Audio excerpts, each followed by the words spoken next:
Namaskar to all of you. And I was doing some sort of introspection and was reading some works of Sigmund Freud as well as Carl Jung regarding the psychoanalysis. I found some scope for a little bit of improvement in that, according to my own observation. And at the same time, I found a very beautiful analogy to the concept, or the Hindu concept of Trinity, and the definition or the psychological psychic apparatus used by Sigmund Freud to have a structural definition of the mind or the psyche. So Freud says that the psychic structure of our mind consists of three basic elements. One is what uh, you call that the ID or the identity. The second one is the ego, and the third one is the superego. What the identity or ID necessarily means is uh, the instincts that you have, or basically the elementary instincts, unorganized instincts which you have inside your mind.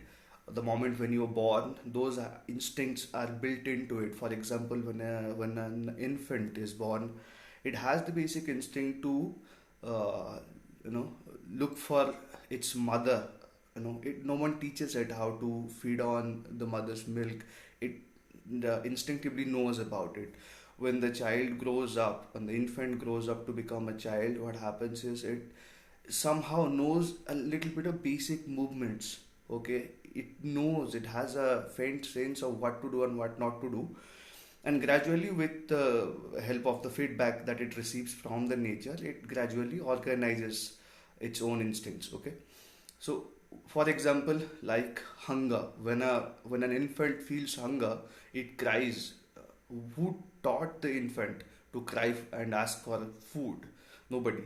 So that's the instinct. So as we grow up, we become adolescents, we become mature, those instincts are still there. They evolve with time as we go on living our lives, but then they do not automatically organize themselves. What happens is some agent has to be there to organize those instincts. For example, when to eat, when not to eat, when to go outside, when not to go outside, when to react, when not to react. Those are the things which make it necessary for some additional agent to organize our basic instincts. Okay, and that is what Freud calls ego.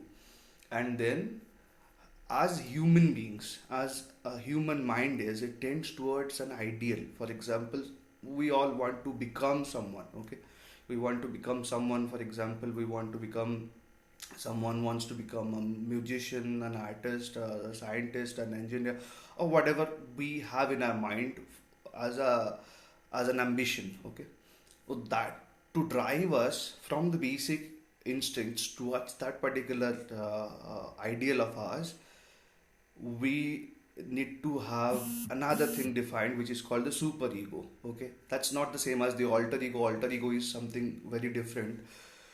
But these are the three structures. One is, you can say that sitting here right in front of you, for example, if you take yourself as the ego, to the left you have your basic instincts. Okay, which creates your ID or identity. At the center it's you, which is the ego basically.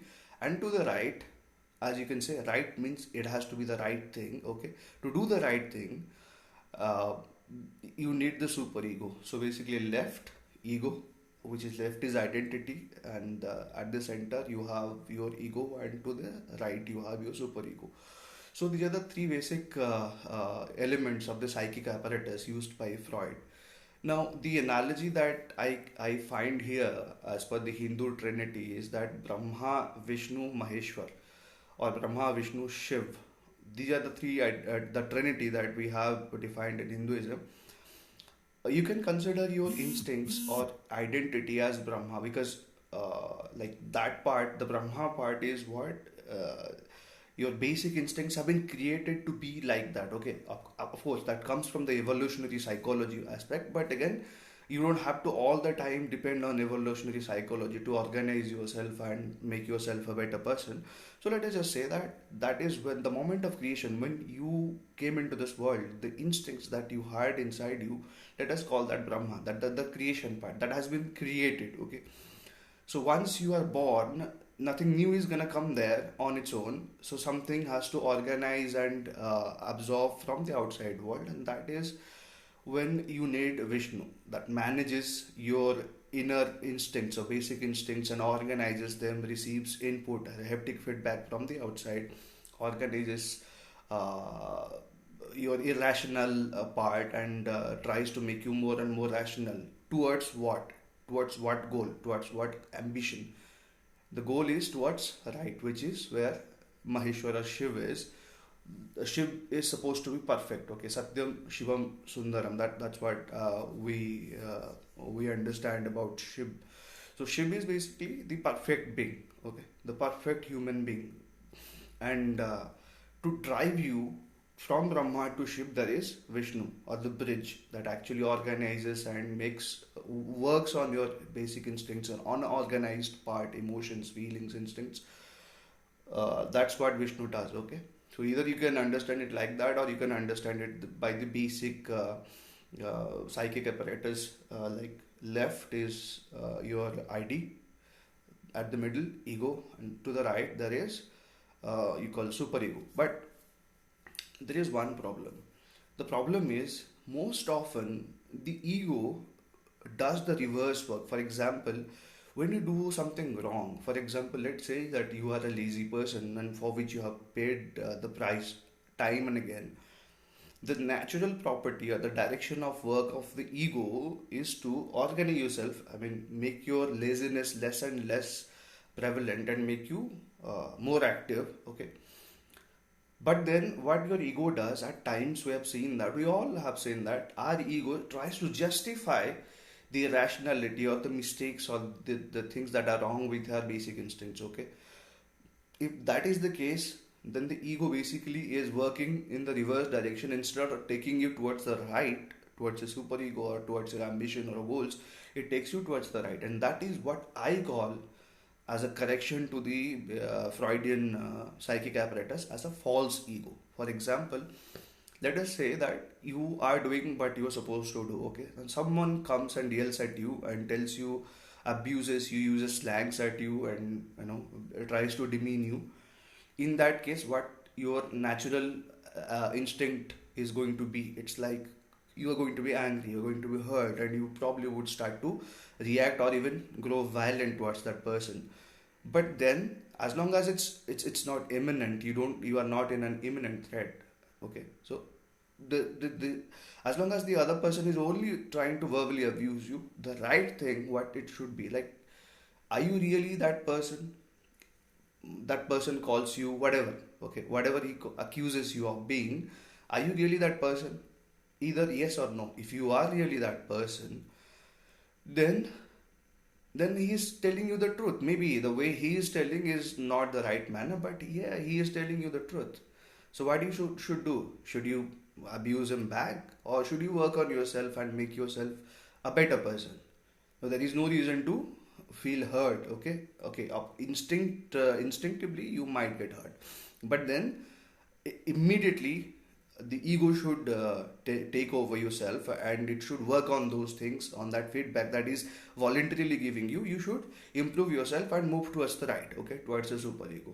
If you are if you're not that person, if you're not a bad person, you know that you have done nothing wrong, and you're right in that, and but that person is somehow, for whatever reason, xyz, he's abusing you or accusing you of being something else, then there is no reason to pay attention to that person, right? Because of course you know that that's a generic behavior of that person that should not affect, that person should not deserve any time of yours, and you should move on just by ignoring it.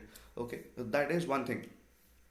So this is what ego should do. Okay, the ego should never get hurt. What gets hurt is your ID. Of course, that's evolutionary psychology, and there is nothing you can do about it. Those are your instincts. Okay, anger, hunger. Those are the things that you are born with. Okay, so they will be there inside you. You have to control them. To control them, is to control them there is ego, and ego controls them, constructs them, manages them, organizes them to make you a better person, which is a super ego, right?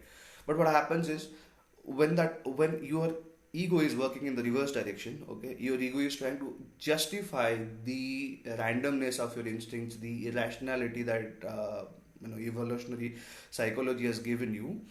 What happens then is that when the other person abuses you, hurls abuses towards you, okay, now not just that your ID is getting hurt, your instincts are getting aroused, because like anger kicks in, frustration comes in, okay, and then there is a lack of self-respect. You're losing self-respect at that point of time.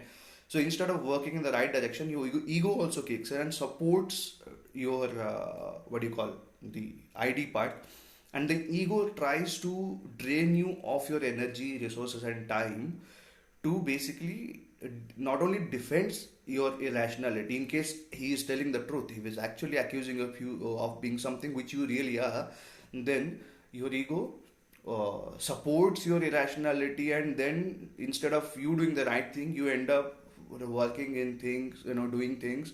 Either you planning a revenge, or you planning an attack, or you are reacting to that person with all force. That is when your ego is draining you of your energy and resources and time.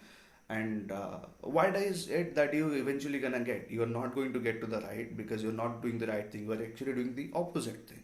Okay, so this is what I call false ego. So false ego gets hurt, ego never gets hurt. I mean, if you're right, then of course uh, there is nothing who can hurt you. If you're wrong, then also you should not be getting hurt by your ego. Of course your ID will be hurt, there is nothing you can do. If I pinch a pin to your feet, you will feel the pain, there is nothing you can do. But yes, by if your ego does the right thing and you feel the pinch, you will definitely make sure that such a thing doesn't happen in the future.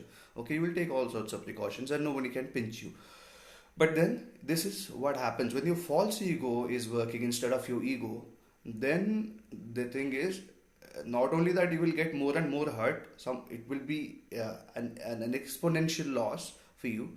You will end up losing everything that you could actually get from your life. So this is what I would like to correct the Freudian model by adding a term called false ego. And if you read some spiritual books from especially Hindu philosophies, I have read this one, especially by Paramhams Yogananda, that is the autobiography of a yogi, and the other book is Aghora, At the Left Hand of God, in which it is mentioned that a human being will not be able to do his worldly affairs. For example, as human beings, we have to do certain practical things. We cannot just go into a cave and do the meditation and become a spiritually awakened person. We have to live our normal lives, and that normal life actually needs our ego to be there. Okay, needs our ego to work. So if you somehow suppress or destroy your ego, you will not be able to carry out your worldly affairs, whatever you have as a son, father, mother, sister, wife, whatever role you have in your life. If you want to do the right, survive in this world, in this material world, your ego has to be there. Without the ego, if you destroy the ego, your life will be gone. You will not be able to sustain. Okay, so that is, those books are clearly telling you that it's not the ego. Ego is not a bad thing, and false ego is a bad thing.